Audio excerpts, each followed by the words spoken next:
Hi, I'm Josanne Wright Callender, the author of the Happy Little Garbage Truck picture book and educational system. Now, this system teaches literacy skills and social skills to children, primary grades, at three different ability levels.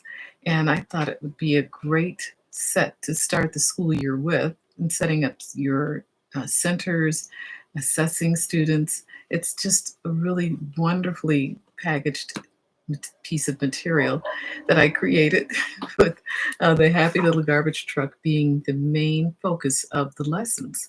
And I always say that if you can read a picture book, you can actually use this series to teach your class. It's really, really easy. I tried to think of everything that I used during my classroom teaching experiences to help other teachers and parents with home teaching. Well, I've been talking about students that I've been working with in my capacity as a special education inclusion specialist these last couple of months during COVID. And, I had never taught virtually before. But I was really curious because I had been teaching for over 27 years in a variety of environments and classroom settings. So this was sort of like a challenge to me. And when I had the opportunity to work with several students, I have a couple of clients that I'm working with.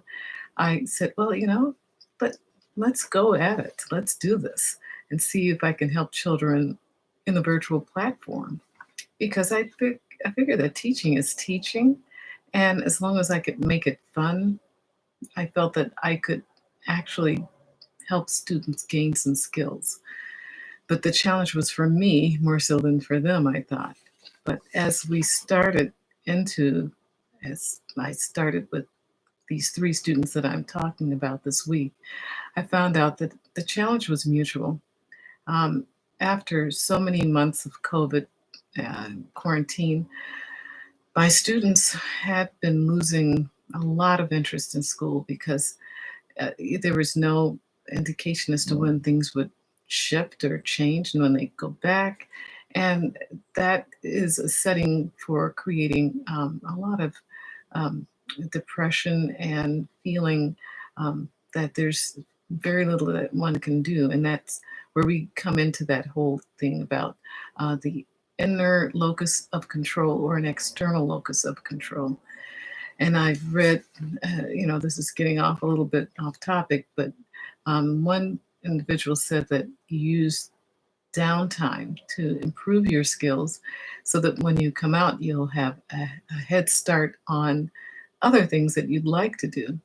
But, with children, it's an activity of day to day grind that really has an effect on them because they're not able to be with their peers and the classroom um, rotations. All of those things help to keep education lively and interesting. Well, my third student was experiencing a lot of this. Um, well, here's an example. I'll call him Umberto. He was exhibiting a lot of excitement and interest and the spirit of fun towards the beginning of our tutoring session. This was back in January. But as the school year went on towards March, April, May, he had begun to become less interested. And I could see he had his audio turned off as the other little girl, Carrie, did. And then you could only see the top of his forehead. So you knew that he was in the frame, but not quite. And just appeared disinterested. And the one word that he kept typing in his chat was bored. And then sometimes he said, I'm bored. And I knew that he was becoming really disinterested because he was becoming depressed. So working with his teacher was a strategy that I found worked really well for me. I would sometimes video chat with her. She would share with me some of the things that they were doing in the classroom. Sometimes when I would come in to pull Umberto out, I could see what they were working on, and she would share some of her virtual links with me, and I shared some of mine with her. And but in general, she wanted the student to keep his interest up. And so she would give me tips like, well, he doesn't have to do a full page on this essay, but just if he can get like 3 paragraphs or 3 main ideas down. So that gave, it kind of freed me up to not really try to push him, because I knew that he wasn't interested in, doing the assignments. But she gave passion project title for his essay, things that he was truly interested in. And I found that he was really interested in the homeless issues, and he was writing a paper on that. Aliens, whether they're extraterrestrials. And then there was also stock car racing. But these, the most important thing was he knew that we cared about him and that we were trying to keep him interested in education.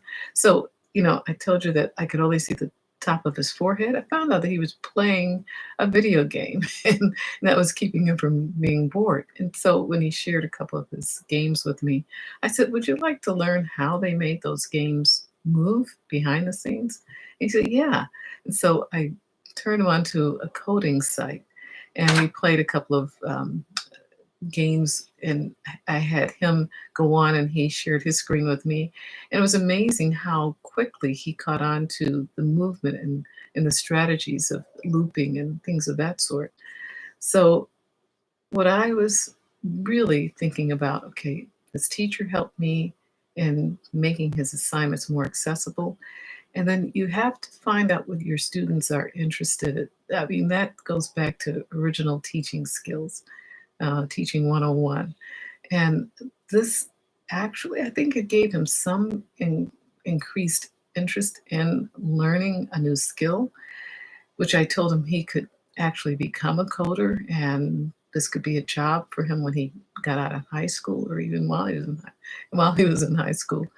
But the whole thing is that, we were finding ways to connect with him. And hopefully he took my advice and continued looking into coding. And next semester I'll find out if he did or didn't. But these are things that help me. Tomorrow I'll talk about some of the sites that I've used in my virtual education teaching, some of my tools. So thank you so much. I'll talk with you tomorrow, and please subscribe and please comment. Bye-bye.